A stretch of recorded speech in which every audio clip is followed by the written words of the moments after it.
جی السلام علیکم، امید کرتا ہوں سب خیریت سے ہوں گے۔ ارشد شریف صاحب جو ہیں ان کی تدفین ہو گئی ہے، اللہ تعالیٰ ان کے درجات بلند فرمائے اور قبر کی منزلیں آسان فرمائے۔ اب یہ معاملہ کہاں تک جاتا ہے، کہاں تک اس کو سارٹ آؤٹ کیا جاتا ہے، یہ ٹائم کے ساتھ ساتھ پتہ چلے گا۔ میری تو یہ دعا ہے کہ اللہ اس کا فیصلہ کرے، کیونکہ اللہ بہتر فیصلہ کرنے والا ہے۔ تو اللہ کی نظر میں وہ محب وطن تھے، اور جس طرح کی زندگی انہوں نے گزاری حق کے لیے آواز بلند کرنے کے لیے، تو جس طرح کے ہم گمان کر رہے ہیں اسی طرح ہی اللہ تعالیٰ کے پاس ان کی عزت و تکریم اور ان کو جو ہے وہ جنت میں اللہ جگہ دے۔ اچھا، اقتدار کی جنگ جو ہے نا وہ تو ہمارے ملک میں ہے، اس کے ساتھ ساتھ نا ہمارے ملک میں لباس کی جنگ بھی ہے۔ مثال کے طور پہ ہری پگڑی والے، سفید پگڑی والے، لال پگڑی والے، نیچی شلوار والے، اونچی شلوار والے، اور ہم جو ہے وہ باشعور ہو گئے ہیں الحمدللہ، اور مسلمان جو ہے نا وہ ملک میں کوئی نہیں رہ گیا۔ کیا کسی مسلک یا کسی مذہب کا بھی کوئی یونیفارم ہے؟ یا اللہ تعالیٰ کے سامنے جب آپ کھڑے ہوں گے تو آپ سے پوچھا جائے گا کہ تم کس یونیفارم سے ہو؟ تو میں نے کہیں پہ پڑھا بلکہ سنا تھا، پیر نصیر الدین نصیر شاہ صاحب ہیں، انہوں نے بیان کیا تھا کہ اولیاء اللہ کا کام ہے کہ لوگوں کو ایک پلیٹ فارم پہ لا کے اکٹھا کرنا، نہ کہ ان کو فرقوں میں تبدیل کر دینا۔ تو بہت سے لوگ ہیں جن کی آپس میں کسی نہ کسی جگہ پہ عداوت ہے کہ وہ سنی ہے، وہ شیعہ ہے، تو کسی کے لیے کوئی کافر بنا ہوا ہے، کسی کے لیے کوئی بنا ہوا ہے، اور اپنی جو اصلاح ہے اس کو کوئی نہیں دیکھتا، اور دوسروں کو بے جا تنقید ہم کرتے رہتے ہیں۔ یہ ہمارا کام ہے، وہ بڑی ڈیوٹی پوری کرتے ہیں۔ اس اقتدار کی جنگ کے ساتھ یہ جو مذہبی ایک المیہ ہمارے ملک میں چل گیا ہے کہ مسلک کی بنیاد پہ کسی کو کافر کہہ دینا اور فتوے جاری کرنا، اور یہاں پہ جو مین پرابلم ہے وہ یہ ہے کہ جو صاحب ثروت لوگ ہیں اور کسی بھی وجہ سے جنہوں نے پیسہ ہولڈ کیا ہوا ہے، پیسے کی فراوانی ہے، لیکن غریب جو ہے وہ پھر بھی مصیبت کی زندگی کاٹ رہا ہے۔ مثال کے طور پہ جب ہمارے بزرگوں کا ٹائم تھا، وہ بتاتے ہیں کہ 2.5 روپے ایک کلے کی لگائی تھی، مونجی کی جو بوائی کرتے ہیں نا اس کی 2.5 روپے، اور 2 روپے کلو گھی تھا دیسی۔ تو اس وقت اگر آپ یہ سارا کام کر کے 1 کلو گھی لے کے تو 50 پیسے بچتے تھے۔ اگر اب کے دور میں آپ آ جائیں تو 1 سال پیچھے چلے جائیں تو گھی اگر 2500 روپے کلو تھا تو 1 کلے کی جو بوائی ہے وہ 7,500 تھی۔ تو 5,000 کا گھی لے کے تو 2,500 روپیہ پھر بھی اس دور میں بچ جاتا تھا۔ چیزیں اللہ تعالیٰ دیکھیں، اللہ تعالیٰ نے جتنی مخلوق پیدا کی ہے اس کے مطابق اللہ تعالیٰ ان کے رزق کا انتظام کر رہا ہے۔ کچھ لوگ جو ہیں ان کو طریقہ کار نہیں آ رہا، یا کچھ لوگ پیسے ہولڈ کر کے فلائی کاموں میں یوز نہیں کرتے، یا کچھ لوگ ایسے ہیں کہ جن کو اللہ تعالیٰ نے دماغ تو سب کے جیسا دیا ہے لیکن محنت وہ بڑی کرتے ہیں، پر اپنی پڑھائی کی وجہ سے یا کسی ریزن کی وجہ سے وہ پیچھے رہ جاتے ہیں۔ تو بابا اشفاق صاحب فرماتے تھے کہ اگر آپ کی تنخواہ 2,000 روپیہ بڑھ گئی ہے تو آپ سمجھیں کہ وہ نہیں بڑھی، اور کوئی بندہ دیکھ لیں کہ جو اس چیز کا مستحق ہے، جس کو ضرورت ہے، جس کو واقعی ہی دینا بنتا ہے، تو آپ وہ 2,000 اس کو صرف کریں، کیونکہ وہ اس مہارت محنت سے کما نہیں پا رہا۔ اللہ تعالیٰ نے اس کو بھی دماغ دیا لیکن وہ سادہ ہے، اتنا ویل ایجوکیٹڈ نہیں ہے، دنیا کے ساتھ نہیں چل سکتا۔ ایک اور چیز کہ دور ایسا آ گیا ہے کہ کسی بندے کو آپ کہہ دیں کہ تو چور ہے تو اسے غصہ آ جاتا ہے، اور وہ اپنے موبائل پہ رنگ ٹون لگا کے پھرتا ہے، میں ڈاکو ایک نمبر دا ہاں۔ یہ بات مجھے سمجھ نہیں آئی۔ اور اگر کسی کو کہہ دو کہ فلانا کہندا سی تو وہ دے پیسے دینے نے، اس کو غصہ آ جاتا ہے کہ میں نے دینے نہیں تھے تو کیوں، تو وہ گاڑیوں کی اسکرینوں پہ ڈیفالٹر لکھوا کے پھرتے ہیں۔ باتیں یہ دو کرنے کا مقصد یہ ہے کہ جہاں ہماری مرضی ہو وہ کام غلط بھی ہو۔ اب قسطوں کا کاروبار جو ہے وہ سنی مسلک میں اس کو غلط سمجھتے ہیں، لیکن فقہ حنفیہ سے وہ جائز ہے۔ اسی طرح جیسے جیسے دور بدلتا رہا ہے اور مسائل میں کہیں رکاوٹ، کہیں اجازت، یہ چیزیں ساتھ ساتھ چلتی رہی ہیں، لیکن ہمارا کیا معاملہ ہے کہ ہم دین کے معاملے میں کسی کپڑے کی دکان میں چلے گئے ہیں اور 7-8 سوٹ لگے ہوئے ہیں تو ہم کہہ رہے ہیں یہ کلر نکال دو، یہ کلر نکال دو، یہ کلر نکال دو، مطلب اس مسلک سے یہ چیز میرے لیے فائدہ مند ہے، اس مسلک سے یہ چیز میرے لیے فائدہ مند ہے۔ اب اہل تشیع جو ہیں ان کا یہ ماننا ہے کہ اگر ایجاب و قبول کروانے کے لیے 4 بندوں کی یا 2 بندوں کی ضرورت ہے تو طلاق کے وقت بھی وہ بندے گواہ کے طور پہ موجود ہونے چاہیے، ادروائز طلاق نہیں ہوتی۔ اب جو بندہ غصے میں کسی عورت کو طلاق دے دیتا ہے اور بعد میں اس کو پچھتاوا ہوتا ہے تو وہ اس مسلک کی طرف چل پڑتا ہے کہ دیکھیں جی اس مذہب میں یا اس جگہ تو یہ مسئلہ ہے کہ آپ رجوع کر سکتے ہیں۔ تو یہ اتنی لمبی بات کرنے کا مقصد یہ ہے کہ آج دین، مسائل، احادیث ہمارے فائدے تک محدود رہ گئے ہیں۔ جس کام میں ہمارا فائدہ ہے وہ اس کو ہم بہتر سمجھتے ہیں۔ اب مثال کے طور پہ قوم لوط کا قصہ قرآن مجید میں سب کے سامنے ہے، کوئی ڈھکی چھپی بات نہیں ہے۔ آپ کے ملک میں ٹرانسجینڈر ایکٹ پاس ہوا ہے اور وہ بندے ہیں جو ایوان میں جا کے بیٹھے ہیں اور آپ کے ترجمان ہیں، اور وہی جب اللہ کے دین کے خلاف چلیں گے تو آپ کے ملک میں برکت کیسے ہوگی؟ اور میں سمجھتا ہوں کہ جتنا زیادہ آپ صدقہ کریں گے آپ کا مال اتنا زیادہ بڑھے گا۔ اب آ جاتے ہیں مولویوں پہ۔ دیکھیں، ایک بندے نے پوسٹ لگائی تھی کہ کوئی علماء تھے یا عالم تھے، مجھے اب نام نہیں یاد، وہ فوت ہوئے تو انہوں نے ہیڈ لائن لگائی ہوئی ہے جی جاں بحق ہو گئے ہیں، جی فائرنگ کی تو جاں بحق ہو گیا، اور اوپر ارشد شریف کی تصویر لگی ہوئی ہے، اس پہ لکھا ہوا ہے جی ارشد شریف کو گولی لگی وہ شہید ہو گئے ہیں۔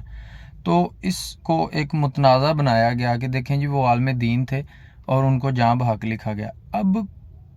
بڑی جگہ پہ اس کو یہ بھی کہا گیا کہ وہ قتل ہو گیا۔ اب وہ شہید ہے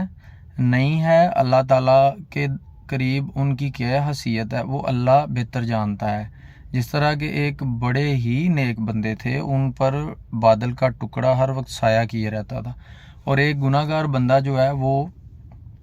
اپنی معافی اور توبہ کی طلب سے کسی ایجوکیٹڈ بندے کو ڈھونڈ رہا تھا کہ جو اللہ کا ولی ہو اور میری توبہ قبول ہو جائے، میں طریقہ کار ایسا کروں۔ تو وہ اس بندے کے پاس گیا تو اس نے ہاتھ جھٹک دیا کہ تو بڑا گناہ گار ہے، پیچھے ہو جا، میرے پاس نہ کھڑا ہوئی۔ تو وہ بڑا مطلب اندر سے وہ رویا کہ یا اللہ میں اتنا برا ہوں کہ تیرے اللہ کے بندے جو دین بانٹتے ہیں وہ میرے پاس تک مجھے کھڑا نہیں ہونے دیتے۔ تو اسی وقت وہ بادل کا ٹکڑا جو ہے نا وہ اس گناہ گار کے سر پہ آیا اور اللہ تعالیٰ نے اس کی بخشش فرما دی۔ کون کتنا رب کے قریب ہے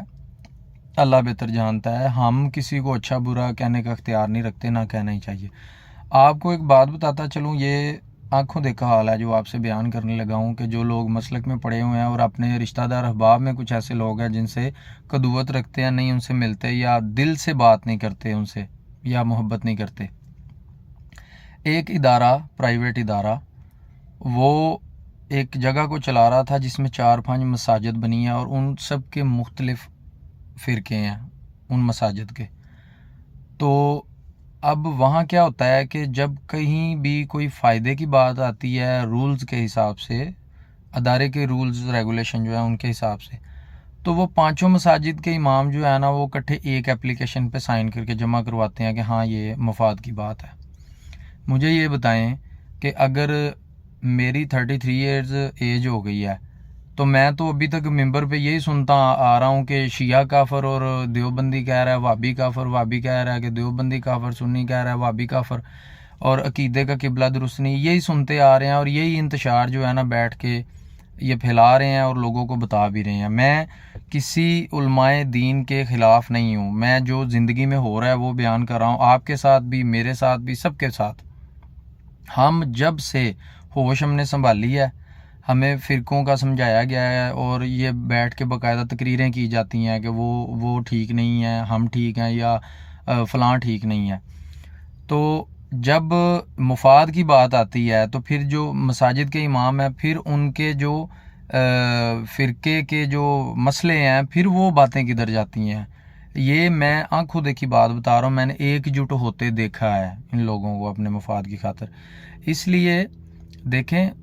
پیر نصیر الدین نصیر شاہ صاحب کا ایک بیان میں نے سنا تھا، انہوں نے کہا تھا کہ اولیاء اللہ کا کام ہے لوگوں کو ایک پلیٹ فارم پہ جمع کرنا، نہ کہ ان کو فرقوں میں تقسیم کرنا۔ تو لہٰذا اگر کوئی کچھ بھی کر رہا ہے تو نام تو اللہ کا ہی لے رہا ہے۔ تو آپ اپنی عاقبت کی فکر کریں، اپنی آخرت کی فکر کریں، اپنے لیے سامان کریں، لوگوں پہ تنقید مت کریں صبح و شام۔